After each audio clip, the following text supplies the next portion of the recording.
Welcome to the Amanda Hall Psychic Show here on A1R Psychic Radio, here on Moonstruck TV. We're broadcasting all the way from the fabulous Gold Coast this morning. It's autumn here and the temperature's starting to drop a little bit, so it's a little bit fresh here. It's early hours of the morning here. So I hope wherever you are in this amazing globe of ours that you're staying safe. You're listening to the local broadcasts and suggestions on whether or not you should be staying home or whether you can start venturing out. I know it's been an incredibly emotionally difficult time for a lot of people as they struggle with what's become the new norm, where we've all had to learn how to stay home and entertain ourselves and clean out the cupboards or whatever we've been doing and the closets. And it's sort of been a very confronting time for a lot of people where they're not used to their own company. So it's interesting that we're all finding a way of dealing with that. For me, it's nothing out of the ordinary. I've worked from home for a very, very long time. But for a lot of people, it's been a real eye-opening experience. So that brings me to the Secrets of Tarot card of the week, which is Temperance. Now, Temperance has a couple of different meanings. The first one is money restrictions. And I know that there's a lot of people juggling money at the moment and looking at how their finances are, where they're not sort of growing or stretching the way that they used to. So they're juggling or finding new ways to become the new normal of how they handle their money, and maybe a few restrictions or curbing expenditure back a little bit. The secondary meaning of this card is testing the water. You can see very closely there that she's sticking her toe or her foot into the water as if to be testing the situation. Now, I thought this was a very ambivalent sort of card to come out this week, as I sort of try and keep abreast of world events as much as I can to who's doing what around the world and how they're handling this COVID-19 crisis. And a lot of countries are starting to stick their toe in the water and starting to release some restrictions and starting to open up their countries and their economies. And yes, there's fors and against with that. And a lot of people are sort of erring on the side of caution. Maybe we're going a little bit too quick. Look, I don't have the answers to that. And I don't think anybody does. I think it is a time of testing the water, of sticking our toe in the water and seeing what the consequences end up being. And this can make it a very scary time for a lot of people because a lot of people are still quite frightened. So I want to sort of head straight into the astrology section, or the glimpse around the universe, and into the coronavirus now. Look, for the last few weeks, we've been talking about this from an astrological point of view. And I know that everybody's still very concerned about it. And I'm not saying that we shouldn't be. But from an astrological standpoint, I still believe we're very close to a breakthrough. Now, whether or not that's a breakthrough in that we're going to be starting to test a vaccine, which I think is only a moment away, that they can start testing on some of the work, the amazing work that the scientists have done collectively around the globe.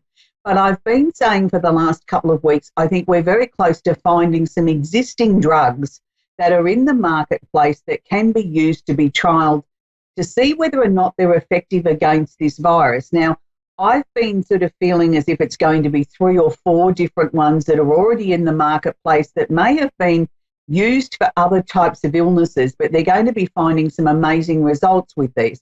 So I'm going to stick with that. So let's look at what's happening planetary-wise. Now, Pluto, the planet of transformation, has been sitting in Capricorn since about 2007, and he'll be there till 2020. Now, for regular viewers of the show, you'll know that I talk about Pluto often because Pluto is the planet of transformation. It's the planet of the lessons are slow, deliberate, and definite. Now, when we have a planet sitting in Capricorn, which rules big business, it rules governments, it rules anything officials, doctors, dentists, hospitals, anything that we do on an official level. So this week, it's interesting that Pluto is leading the charge in Capricorn. He is there, he's in the last few degrees of Capricorn. So this is when the energy of a planet really starts to become very, very intense. It's either at the beginning of a cycle or towards the closing section of the cycle or that sign. Now, Pluto was in that section. He's in the last few degrees of Capricorn. So the energy is very, very intense. Now, my message has been the same for a very long time about Pluto and Capricorn. We aren't taking any notice of what we need to be doing collectively as a globe. We needed to stop ignoring the fact of climate change, that it is a real situation. It is causing damage to our planet. So isn't it interesting now that we weren't taking any notice of that, that Pluto sent us this virus, if you want to look at it that way, and says, well, okay, the planet will heal itself now because nobody's going to be going out and burning fossil fuels, and, everybody's going to stay home, and the water can clear up, and the animals can have a free reign, and the planet can slowly start to heal. Now, Pluto is holding hands or conjunct the planet Jupiter. Now, the planet Jupiter is seen as a major benefic planet, which means it usually brings us good luck, it brings us opportunities, it sort of can sometimes exaggerate things or blow things out of all proportion, or give us false optimism, or give us optimism that we desperately need. So I'd like to sort of take it here that Jupiter's showing us the way forward, that collectively as a globe, we can all stand shoulder to shoulder. We can use the power of positivity. We can use the power of our resources as a world, not just as an individual country or a nation or a state, but collectively together, we can share the knowledge, we can share the wisdom, that we can make the world a better place. And I think it's time now we stop playing the blame game and stop sort of playing politics around the world, and let's start uniting together for the betterment of the planet. Now, it's interesting when we talk about two planets holding hands or conjunct or sitting together and sort of, really sort of trying to play well in the sandbox.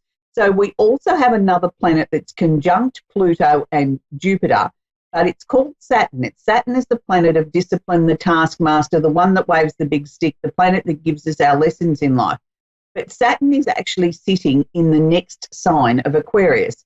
So with Saturn sitting in Aquarius, which is not the most comfortable place for Saturn, I might add, because Saturn likes structure and discipline and routine.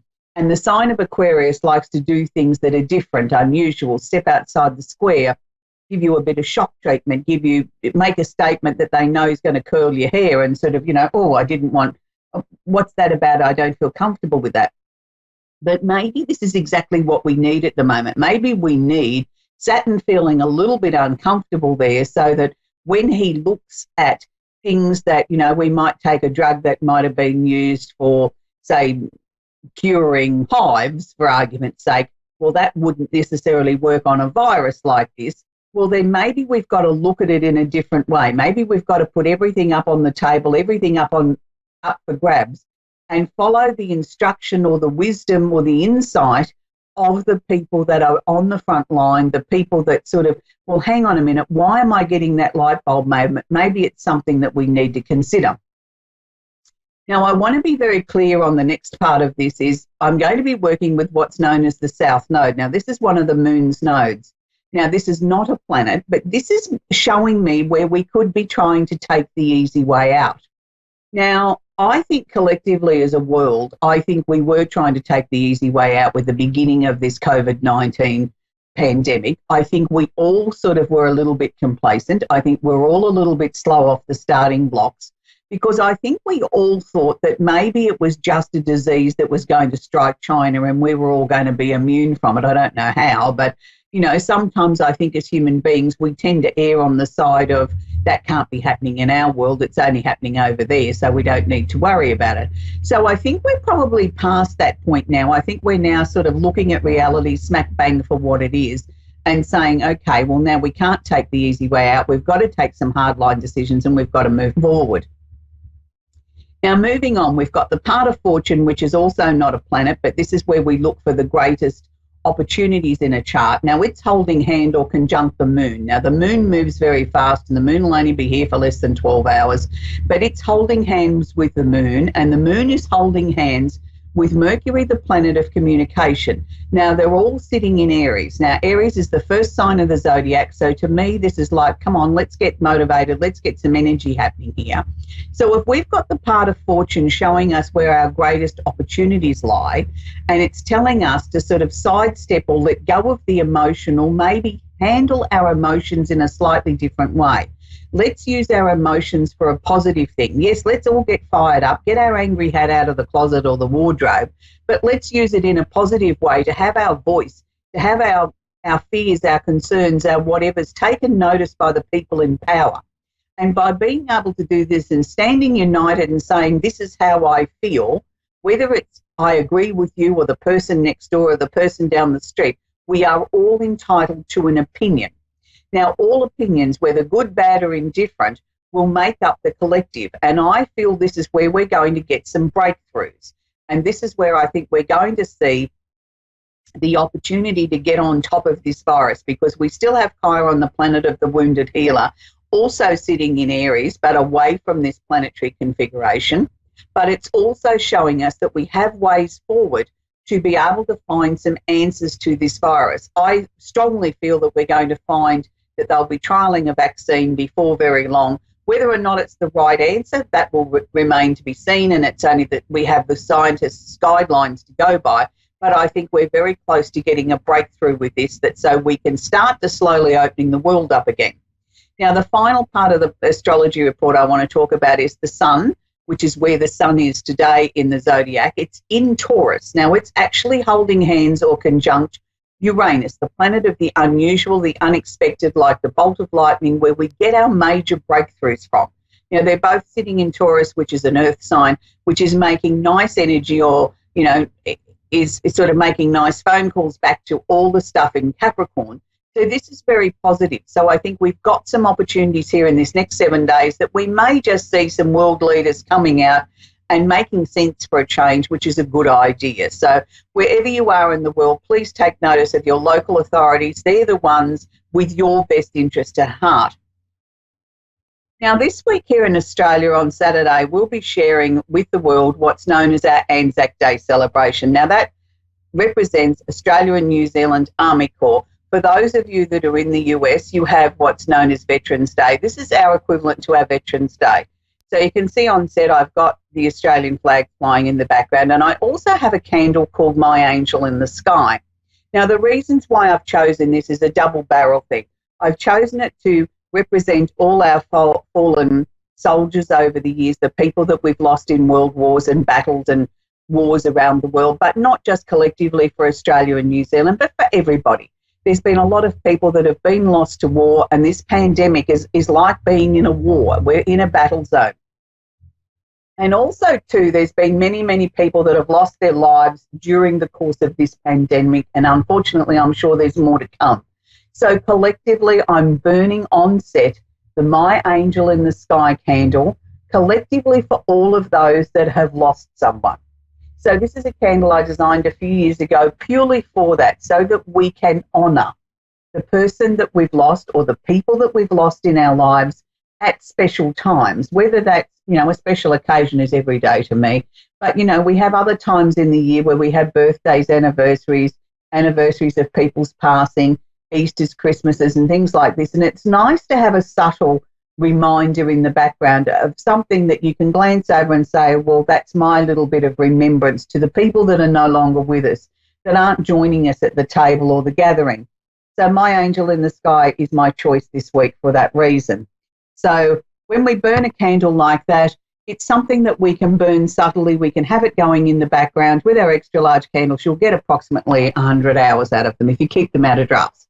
So this week, my selection on the gift box set is My Angel in the Sky, for obvious reasons. I've also chosen the healing candle because I think the planet needs to heal.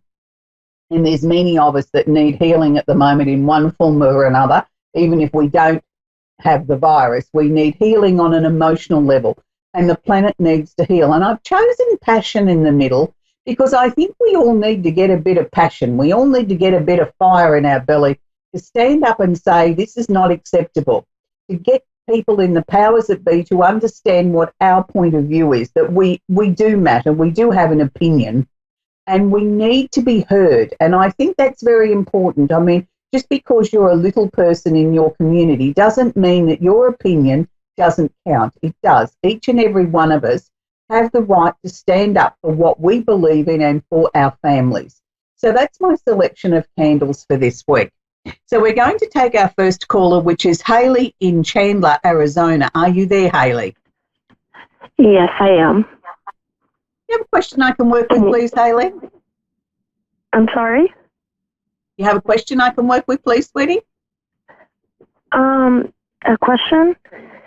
Yes. I lost my father. I don't know if William or Bill is,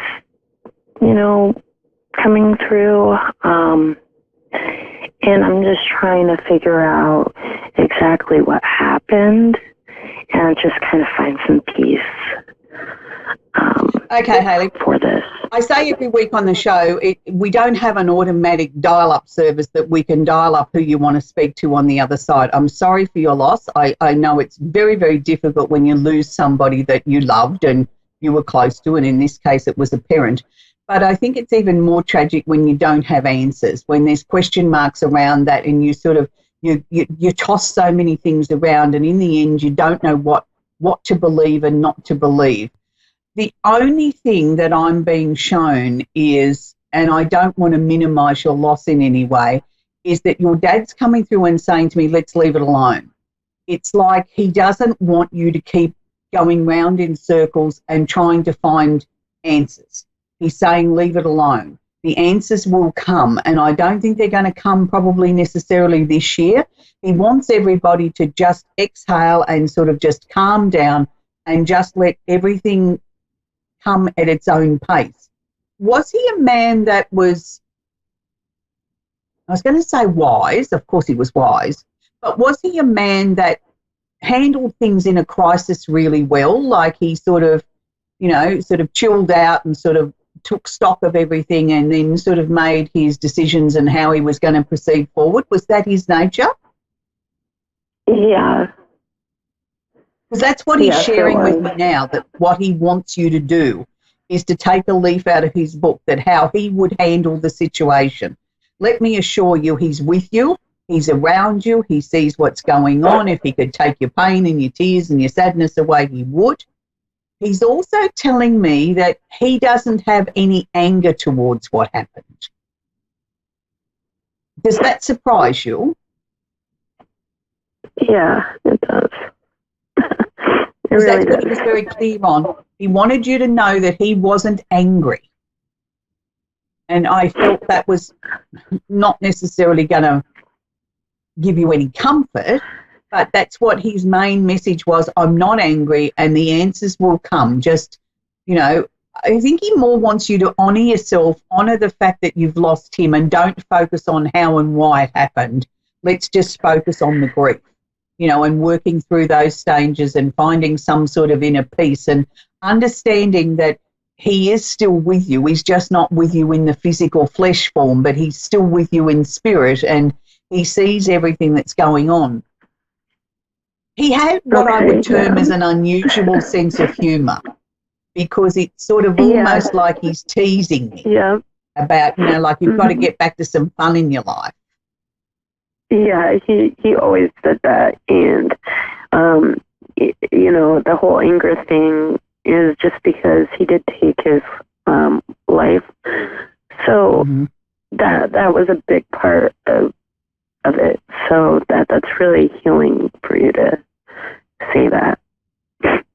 Yeah, and he's sort of also sharing with me that, I shouldn't use the word favourites, but there was a special connection between you that wasn't there with other members of the family. And he wants you to remember that, to hold on to that, to use that as your strength. As, when the days are tough and seem dark and you miss him terribly, go back to that spot. That'll be your strong spot. That'll be the point that can bring a smile to your face. He wants to see you smile again. He's also sort of sharing with me that there's a potential move. So were you thinking about moving residence before we all went into this worldwide lockdown? Was that something that was on your horizon at that point? Yeah. Because he keeps sharing with me about the potential of a move of residence. That's sort of like, you've got to focus on that. You've got to focus on moving forward, on sort of taking yourself to a direction where you want to be moving forward. It's not a time to be sort of looking backwards. It's a time to move forward, to sort of find something to smile about every day. And he wants you to just sort of remember those special times that you had with him. You two had this most amazing connection, a connection that he didn't have with anyone else. And that's what he wants you to remember, Hayley. Okay, sweetie? That's where we're going to leave, Hayley. We're going to Jennifer in St. Charles in Missouri. Are you there, Jennifer? Hello? Hello, Jennifer. How are you tonight? I'm doing okay. How about yourself? I'm wonderful. Thank you, sweetie. Do you have a question I can work with for you? Well, I was just wondering if I've lost quite a few loved ones in the past couple of years. Just most recently, I've had a friend commit suicide a week and a half ago. And I just wanted to know if there was any messages or anything like that. Okay. Jennifer, as I said with Haley, I don't have a direct link to the other side to be able to dial up who you want to speak to. I mean, what I can assure you of is our loved ones are never far away from us. Even though that there's times where we feel not as connected or not as close to them, or we sort of feel, oh, gee, I don't feel their presence anymore. Maybe they've left me. Maybe they've gone on to other things. That's not always true. They're always with us in some form or another. They just can't physically sit down and have a cup of coffee with us at the kitchen table, but they never actually leave us.